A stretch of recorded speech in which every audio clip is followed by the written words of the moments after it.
Oi, bem-vindo ao Adorescente, hora de sentarmos juntos no grupo de adoradores determinados para o bem. E hoje a gente vai conversar a respeito do desfecho da história que nós conversamos ontem, né, que está registrada aí na sua Bíblia. Você pode acompanhar de perto, capítulo 15, e a gente continua aqui no capítulo 15 hoje. Diz o seguinte, que depois que Samuel viu o que tinha acontecido, né, conversando com Saul, ele pediu para trazer o rei Agag, e aí ele matou o rei Agag. Então ele tomou essa decisão, né, obedecendo o que era para ser cumprido, executado.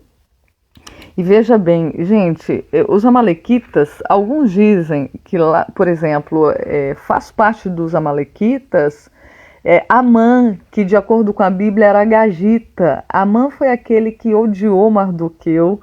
Lembra lá na história de Esther? Pois é, dizem que ele era amalequita, então tinha raiva disso que aconteceu no passado com a nação dele, né? Que Deus deu uma ordem direta para eliminar a todos, depois de esperar por 400 anos que eles mudassem de comportamento. Já pensou? Então, aqui a gente acompanha o final e a atitude de Samuel, e eu quero destacar em poucas palavras hoje essa atitude de Samuel em relação a cumprir o que Deus diz. Veja, diz a Bíblia e diz aqui o livro Escolhidos que Samuel amava Saul, gente. Amava Saul. E olha só, quando Saul tomou esse tipo de atitude de desobedecer a Deus, de afronta, diz que Samuel ficou lamentando pelo resto da vida esse comportamento de Saul. Você acredita? Eu fiquei pensando num pai, numa mãe, ou então algum familiar, né, ou conhecido que você quer muito bem, que você deseja ver o sucesso dessa pessoa, mas ela só faz o que é errado, sabendo que é certo, né? Então assim, ela faz de rebeldia, ela faz sabendo. E é dolorido, é ou não é? Pensa bem, eu lembro de um pastor chamado Alejandro Bulhon, que ele uma vez quando o filho desobedeceu, depois de dada a ordem do pai, aí o filho foi e começou a chorar, né? Tipo, agora ia apanhar. E aí ele pegou eu não lembro se era cinto ou a varinha na mão, e falou assim: filho, então agora eu vou te entregar na sua mão essa vara, e você vai bater no papai. E diz que a criança ficou assustada: não vou bater no senhor. Não, ele falou assim: alguém tem que apanhar. Ou você ou eu, porque para cada coisa que nós fazemos, para cada erro que nós cometemos, existe uma quebra de lei. E toda quebra de lei traz sua consequência negativa, ruim. Por isso que Deus vive avisando: não faz isso. Por isso que o pai fala: não faça, porque ele sabe que se você desobedecer, vai trazer consequências ruins para você mesmo. Então tem que haver uma disciplina, tem que haver uma correção para você não repetir e não acabar destruindo a sua própria vida. Então alguém tem que apanhar, ou você ou o papai. Já pensou, né? Que coisa. E a gente vê na cruz do Calvário Jesus fazendo a mesma coisa. Alguém tem que apanhar, e ele apanhou no nosso lugar. E ele levou as chibatadas, as varadas, né? A punição que nós merecíamos, isso é graça. Eu erro e o outro que ainda leva para que eu seja salvo. Quer dizer, eu não mereço isso, né? E aí Samuel, observando aquilo que aconteceu com Saul, é interessante que a história conta, gente, que mesmo antes de ele ir lá fazer o que tinha que fazer, né, mesmo antes de ele ver que Saul tinha cometido o que cometeu, diz que quando Deus falou com ele, diz que ele ficou a noite inteira clamando para que Deus mudasse a situação, né, para que Saul tivesse alguma forma de ser diferente, que Deus não tirasse o trono dele e tal, etc. Veja que mesmo com toda a paixão, todo o bem-querer que Samuel tinha por Saul, ele foi justo. Ele não passou a mão na cabeça. Ele agiu como deveria agir. E a gente vê muitas vezes, né, na nossa vida, no dia a dia, pessoas que são totalmente parciais. Se é uma pessoa que eu amo, eu passo a mão na cabeça. Se é uma que eu não gosto, eu sou bem rigoroso na sentença, na disciplina, no falar, no agir. Deus não é assim. Ainda que, aliás, é quem ele ama que ele repreende, né? Que ele castiga. Então, assim, a gente tem que começar a pensar de forma como Deus pensa. Tem muitos que hoje estão agindo, né?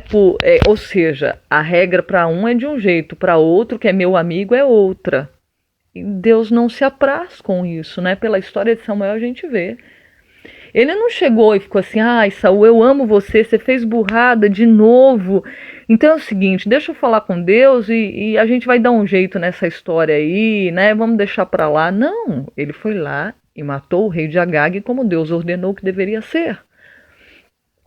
Interessante que também o livro Escolhidos conta que o povo pegou essas ovelhas desobedecendo a Deus para dizer que era para sacrifício para Deus, para poder poupar as ovelhas deles e os animais que eles tinham. Já pensou? Quer dizer, negócio, né? Dinheiro, comércio, economia errada. Estava economizando de forma equivocada. Deus não falou para economizar desse jeito, tirando do outro. É ou não é?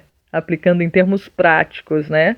Não, tem gente que economiza, mas tira do outro para que isso aconteça. Então, Deus deseja que sejamos imparciais e me fez lembrar de uma história de uma juíza nos Estados Unidos. Você deve já ter visto esse vídeo na internet, né? E aquilo me fez pensar como é Deus, assim, sabe? Ela foi dar uma sentença, né? E quando o rapaz olhou no vídeo, na audiência, que estava sendo online, isso é muito comum nos tribunais americanos. No Brasil também já tem algumas audiências de instrução e julgamento, o juiz fica num local e às vezes da própria prisão o preso é interrogado, né? E está até se conjecturando disso ser algo utilizado com mais veemência no Brasil, mas a verdade é que a juíza, quando olhou para o preso e ele olhou para a juíza da sentença, ele reconheceu que era uma amiga dele da escola, amiga de infância, que eles se amavam. E aí ele chorou bastante diante assim da tela, né? Quando ele reconheceu que agora quem daria a sentença para ele era uma amiga do passado. E assim, de repente, na hora, acho que passou no coração dele, puxa, né? Ele chorou muito porque ele ficou decepcionado de ver ali alguém que confiava nele tanto, né? Amizade pura, bondosa. E ela também segurou para não se emocionar na hora do ímpeto, do impacto ali, mas ela deu a sentença devida. Era amigo íntimo dela, amigo de coração, mas ela separou isso. Né? Então, assim, não importa o quanto Deus ame a gente, Ele é muito correto.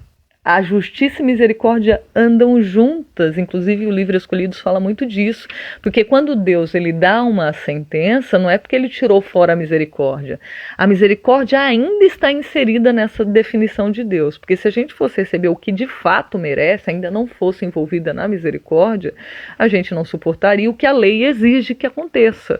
Né?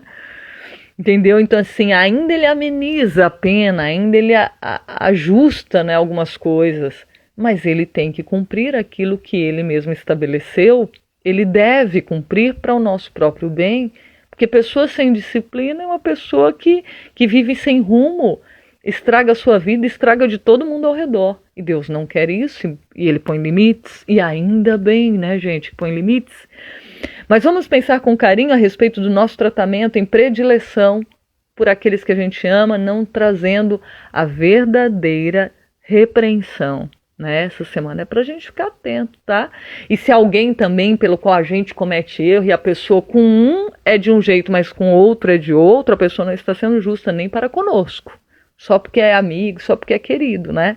Reitero as palavras de hoje falando sobre imparcialidade. Deus não quer parcialidade.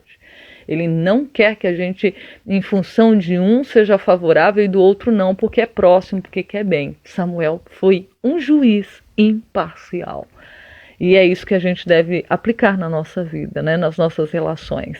Que Deus possa nos ajudar nessa imparcialidade, que significa justiça. Dar a cada um o que lhe é devido. Né? E se eu receber alguma coisa também vindo das mãos de Deus, Ele é correto e Ele é justo para dar a cada um o que merece, né? Devidamente, até dá menos do que merece, mas Ele é correto e faz justiça. Que Deus possa nos ajudar a pensar nisso. E eu falei que seriam mais resumidas as palavras e não foram.